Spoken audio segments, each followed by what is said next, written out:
السلام علیکم ناظرین، میرا نام زین عادل ہے۔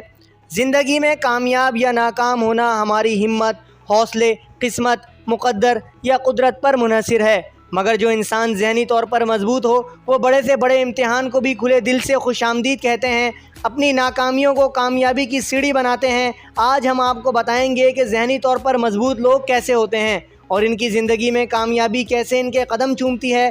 ذہنی طور پر مضبوط لوگوں کو اس بات کی پرواہ نہیں ہوتی کہ دوسرے ان کے بارے میں کیا سوچتے ہیں، کیونکہ ذہنی طور پر جو شخص بھی مضبوط ہوگا وہ اپنے گرد ایسی دیوار کا حصار بنا لے گا جو منفی چیزوں، سوچوں اور لوگوں کو اندر داخل ہونے سے روک دیتی ہے۔ مضبوط انسان کے خلاف اگر ساری دنیا بھی ایک ہو جائے تو پھر بھی وہ اپنی مرضی کے مطابق کام کرتے رہتے ہیں۔ ایسے لوگ خود ہی اپنے اوپر ہنستے ہیں۔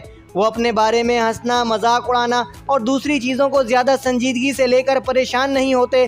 ہر بات پر ہاں کہنے کے بجائے ایسے لوگ صرف ان چیزوں کو ہاں کہتے ہیں جو انہیں معلوم ہوتی ہیں، جن کے بارے میں ان کو یقین ہوتا ہے کہ وہ یہ کام کر لیں گے۔ مطلب کہ وہ جھوٹے وعدے نہیں کرتے اور نہ ہی کسی کو لارے لگا کر رکھتے ہیں۔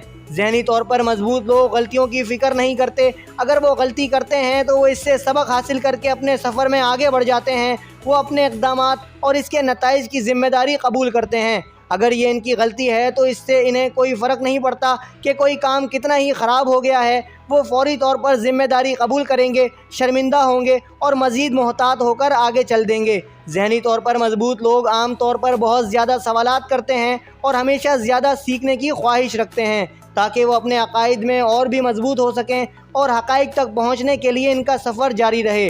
ذہنی طور پر مضبوط لوگ عام طور پر رہنمائی کرتے ہیں یا خود عمل کرتے ہیں۔ زیادہ تر ذہنی طور پر مضبوط لوگ کسی کی پیروی کرنا پسند نہیں کرتے اور اپنی سوچ، تجربے اور حالات کو دیکھتے ہوئے مختلف فیصلے کرتے ہیں۔ یہ وہ چند ایسی وجوہات ہیں کہ جن کے باعث وہ زندگی میں کبھی بھی ناکام نہیں ہوتے۔